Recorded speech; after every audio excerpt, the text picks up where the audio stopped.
Dan yang saya yakini itu adalah Tuhan itu hanya satu, itu saja. Yang membuat motivasi saya sampai sekarang itu Tuhan hanya satu, dan Yesus itu cuma seorang nabi.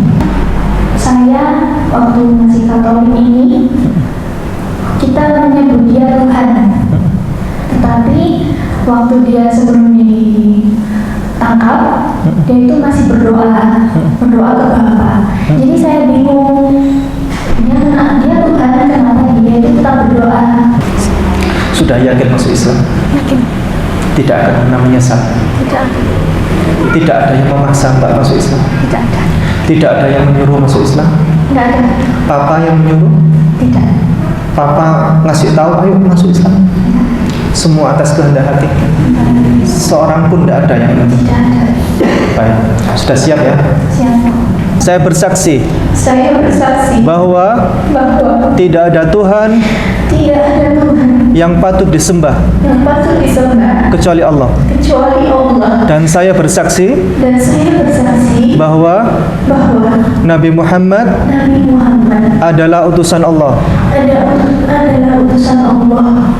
Baik, hari ini dengan penuh kerendahan hati, dengan kejujuran hati, Mbak Lydia sekarang sudah beragama apa? Alhamdulillah ya Allah.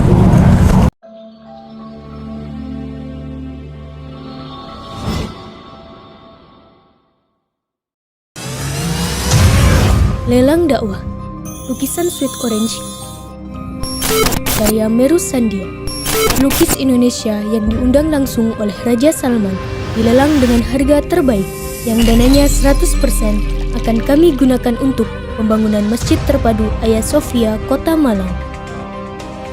Lukisan Sweet Orange ini dilelang dengan harga 19 juta saja untuk muslimin yang lebih dahulu menghubungi kami. Dan berdirilah benteng yang sederhana awal untuk mengabarkan kebenaran rahmatan lil alamin.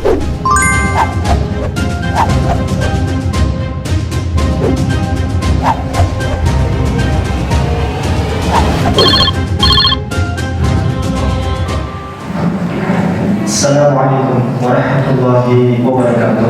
Waalaikumsalam warahmatullahi wabarakatuh. Alhamdulillahi wa kafa.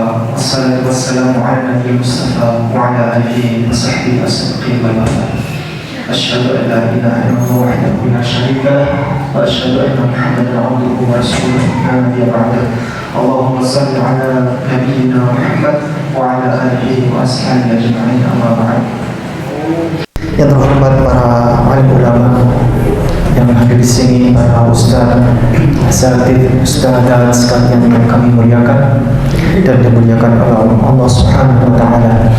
Yang terhormat para hadirin jamaah sidang salat tarawih yang kami hormati semuanya, alhamdulillah pada malam hari ini, hari Selasa akan berlangsung prosesi forum yang mulia ini, yakni forum pensyahadatan atas nama Ananda Lydia Lovinda Susilo.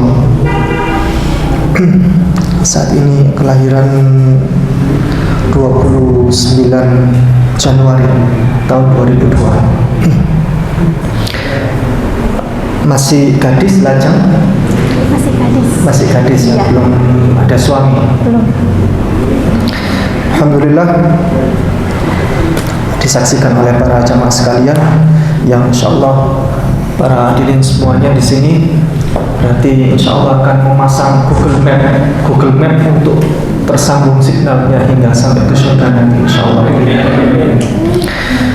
Hadirin sekalian, sebelum kita mulai acara persyahadatan, izinkan kami untuk berdialog dulu sebentar sekilas dengan Mbak Lydia Lovinda Susilo agar para hadirin semuanya dan termasuk saya juga akan mengetahui bahwa beliau bukanlah mu'alaf abal-abal. Baik, Mbak Lydia, panggilan Mbak Lydia. Ya, panggil Lydia aja. Mbak Lydia. Mbak Dia atau Mbak Lydia? Lydia. Lydia. Iya. Mbak Lydia saat ini tinggal di mana? tinggal di Sojajar, saya tinggal sama mama saya. Sama mama? Iya. Ini semua mama dan kakak-kakak semua masih Katolik semua ya? Masih Katolik semua. Jadi hanya Mbak Lydia ini sendiri yang masuk Islam ini? Iya. Profesi? Profesi saya jadi barista di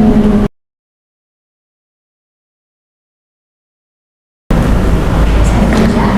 Mbak Lydia, Iya. untuk masuk Islam itu kan satu convert dari Katolik menuju ke Islam ini adalah sebuah perjuangan yang tidak biasa, perjuangan yang ini membutuhkan satu resiko yang tidak main-main ya. Artinya apa? Saya belum tahu. Mama bagaimana? Kalau mama sebenarnya ya keberatan, tapi mungkin lihat dari saya sendiri, lihat dari foto profil WA gitu, saya memberanikan diri pakai hijab gitu. Jadi mama mungkin kayak udah bilang, oh sekarang pakai hijab ya. Saya bilang, ya saya menutup aurat gitu. Dan kewajibannya seperti itu. Saya memperhatikan diri. Jadi saya juga belajar sholat. Jadi saya juga dikasih sama papa saya sajadah. Jadi saya inisiatif beli mukena sendiri. Terus saya belajar sholat. Lalu kan kamar saya di atas. Depan itu buat tempat setrika. Jadi mama saya biasanya kalau setrika itu lihat kamar saya. Saya sengaja buka biar orang saya lihat sajadah saya. Jadi ya mungkin mama dari situ ya sudahlah kayak membiarin saya. Tapi ya gimana pun meskipun mama saya mungkin agak keras kepala melihat saya kayak gini, maksudnya nyaman di agama Islam, tapi gimana pun juga itu tetap ibu saya tetap memperlakukan dia seperti ibu saya. Saya melakukan kewajiban saya sebagai anak. Jadi mau bagaimanapun mama saya feedbacknya tidak yang biasanya ekspektasi saya gitu baik atau enggak apa-apa. Yang penting saya melakukan ini karena saya sayang sama mama saya tetap memperlakukan dia sebagai ibu saya tetap baik sama dia. Jadi mau gimana pun feedbacknya nggak masalah. Itu sih. Baik, alhamdulillah. Sampaikan pada mama, perintah wajib menutup hijab itu adalah perintah utama dan itu hukumnya tegas jelas sekali ada di Bible 1 Korintus pasal 11 ayat 5 sampai 6 bahwa setiap wanita yang bernubuat maka wajiblah ia menutupi kepalanya karena itu merupakan kehormatan, dan bagi siapa wanita yang tidak mau menutupi kepalanya maka wajib dicukur habis rambutnya atau dibotakin. Nah, kalau mau tidak dibotakin karena itu malu, maka wajiblah ia menutupi kepalanya. 1 Korintus pasal 11 ayat 5 sampai 6. Hukum di Bible, dan itu kami umat Islam yang menjalani. Kalau di Kristen dan Katolik hanya suster dan biarawati yang menjalankan. Baik, Mbak Lydia. Mbak Lydia ini motivasi untuk masuk Islam apa? Jadi motivasi saya bermula dari 4 tahun yang lalu, saya kayak menemukan suatu keraguan dalam hidup saya. Jadi dimana waktu itu saya lihat film tentang Yesus gitu ya, dimana dia waktu sebelum ditangkap, jadi mau diadili, mau disalib itu, dia itu sempat berdoa. Nah, di situ keraguan saya, kan saya juga punya logika lah. Di situ saya berpikir, kenapa saya waktu masih Katolik ini kita menyebut dia Tuhan, tetapi waktu dia sebelum ditangkap, dia itu masih berdoa ke Bapa. Jadi saya bingung, dia Tuhan, kenapa dia itu tetap berdoa? Dan dari situ juga waktu dia sudah disalibkan, dia juga berkata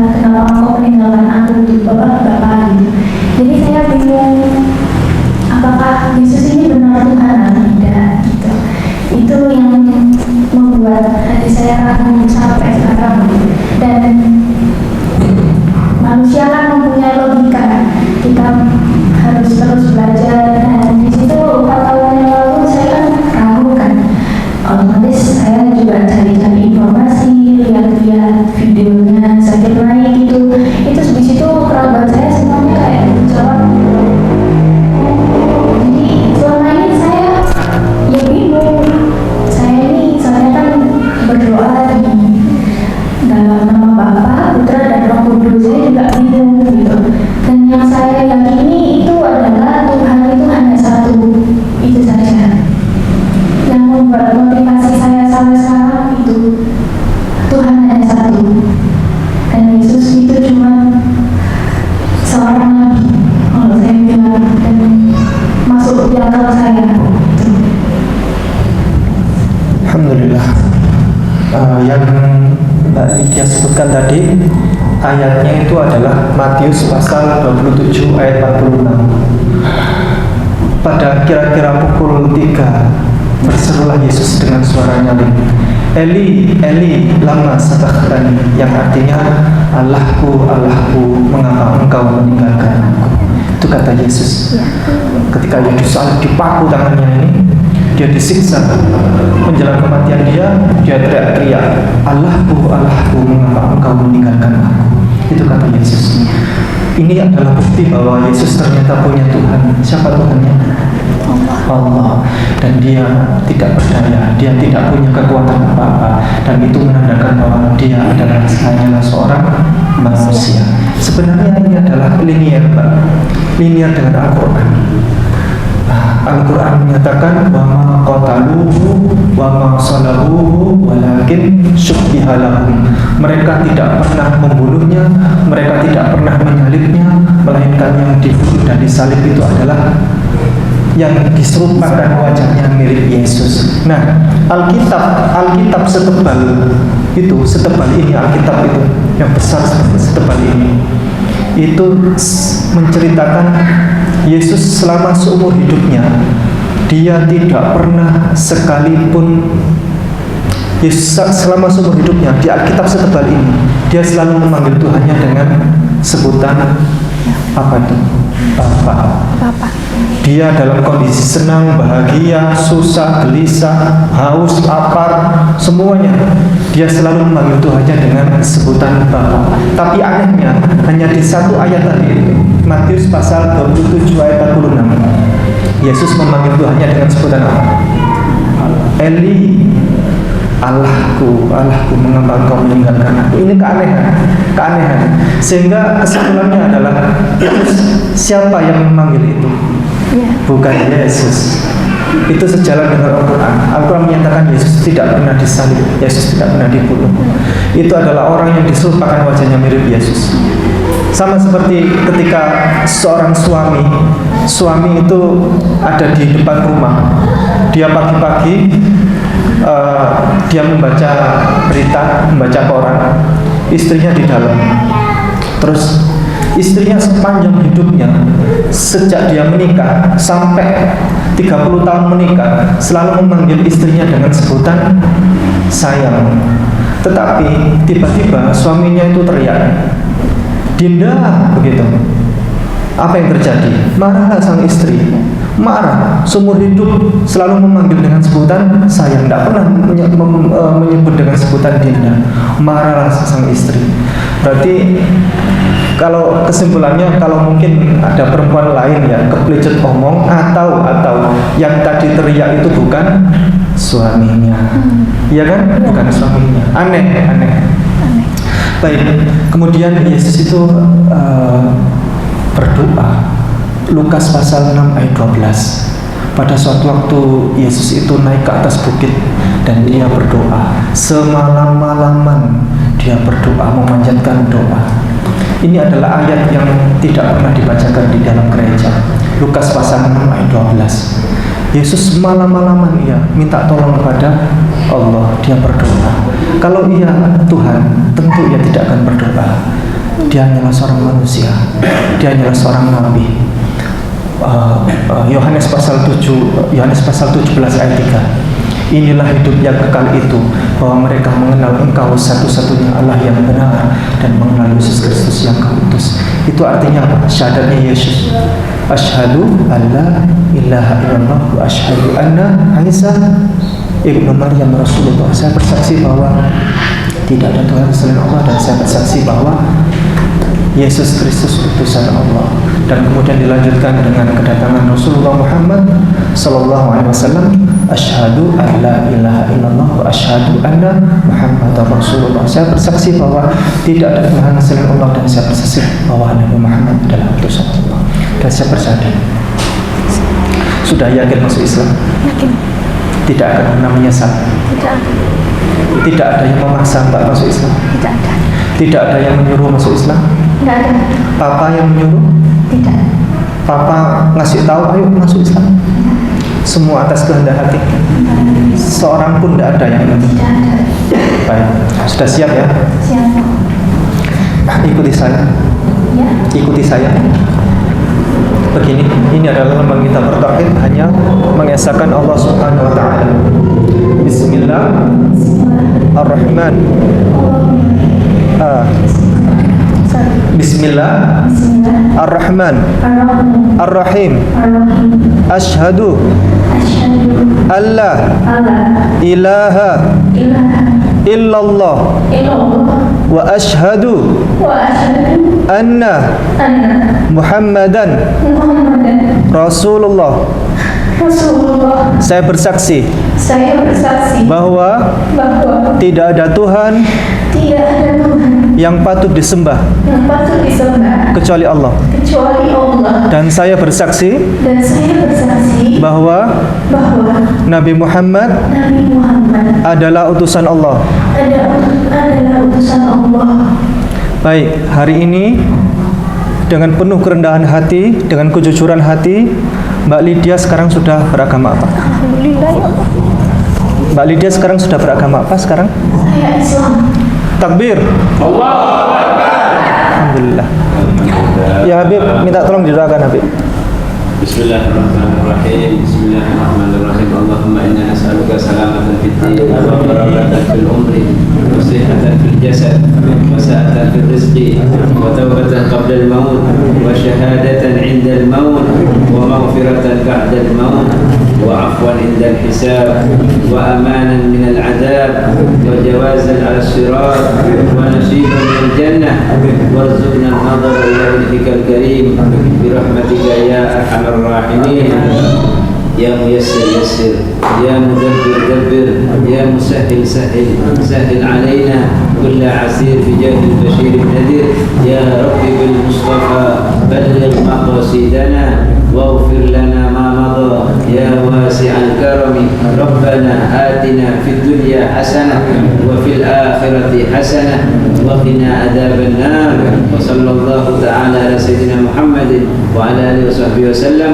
والحمد لله رب العالمين ببركة الفاتحة.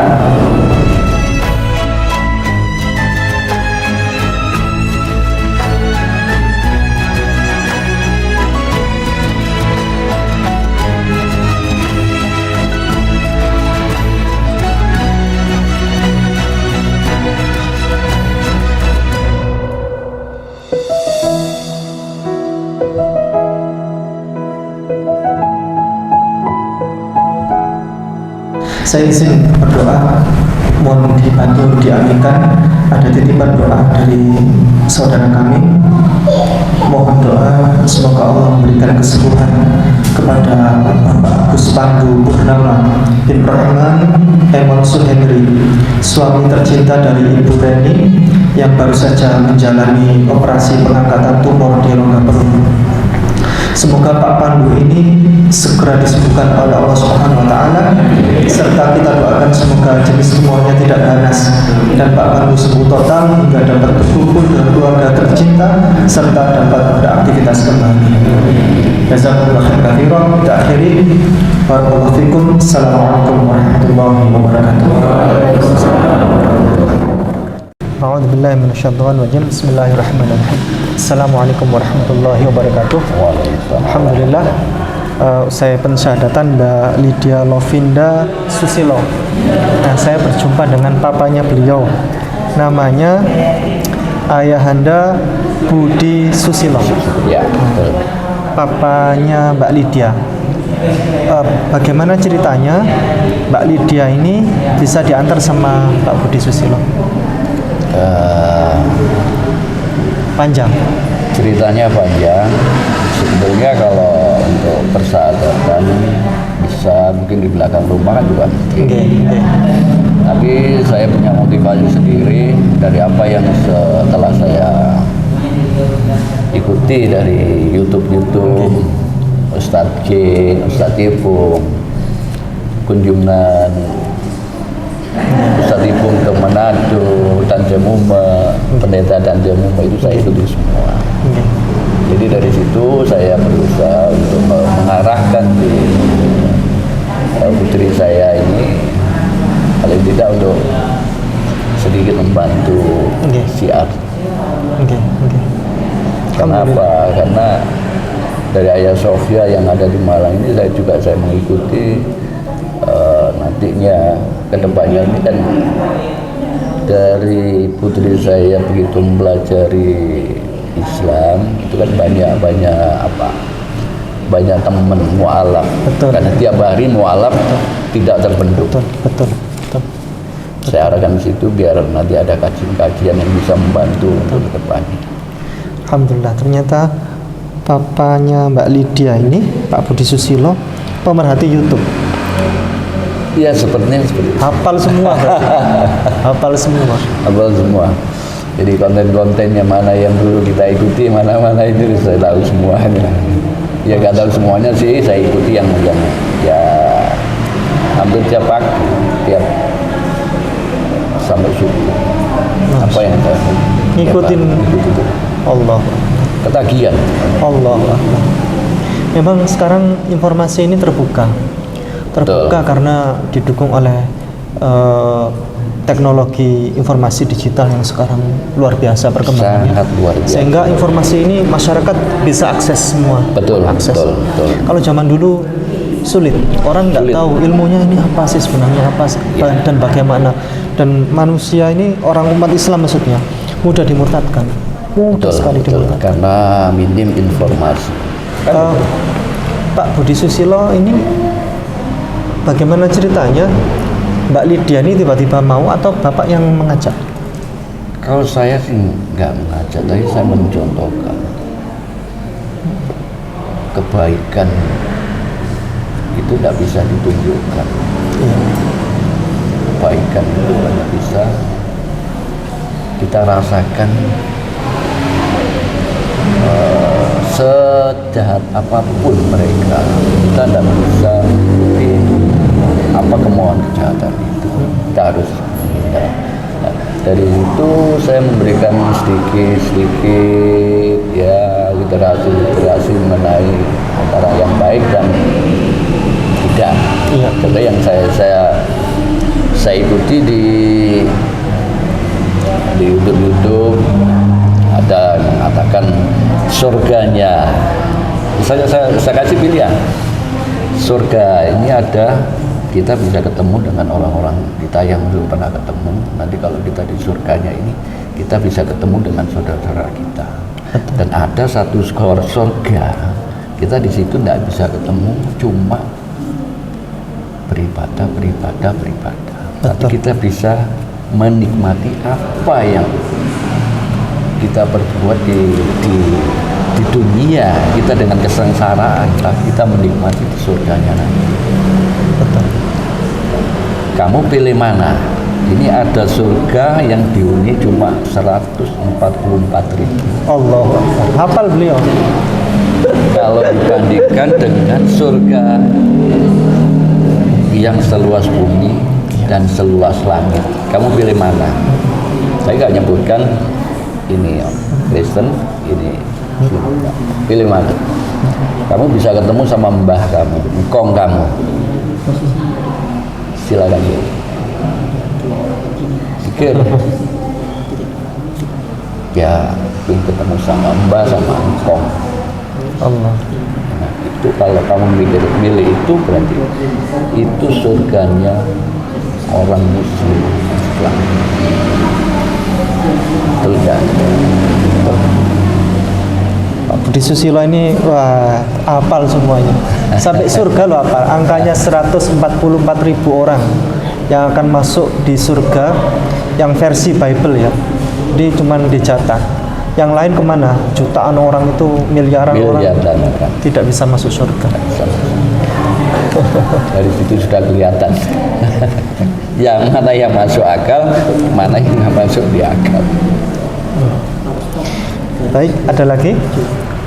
Bapak mohon dibantu disampaikan kepada seluruh penonton yang barangkali dengan nasihat dari Bapak itu menjadi wasilah untuk hidayah, sehingga yang lain bisa masuk Islam, Bapak dapat pahala. Mari. Jadi nasihat saya sebelum beriman, kalau bisa akal sehat ini kita dahulukan. Kita berakal dulu, jangan beriman dulu. Kalau kita mau beriman dulu, akalnya di belakangan, ini berbahaya sekali. Pakai akal dulu. Jadi akal sehat kita pakai dulu, iman dulu belakangan. Kalau iman dulu, akal nggak dipakai, ini sangat menyesatkan bagi saya. Itu. Gunakan akal sehat. Jadi cara menggunakan akal sehat adalah kita naikkan kecerdasan dan kita pelajari kitab suci itu untuk mengkomparasi dalam rangka menguji seluruh kitab suci itu dengan akademik. Ya, jadi Alkitabiah. Baik, jazakumullah khairan katsira, barakallahu fikum. Assalamualaikum warahmatullahi wabarakatuh. Waalaikumsalam warahmatullahi wabarakatuh.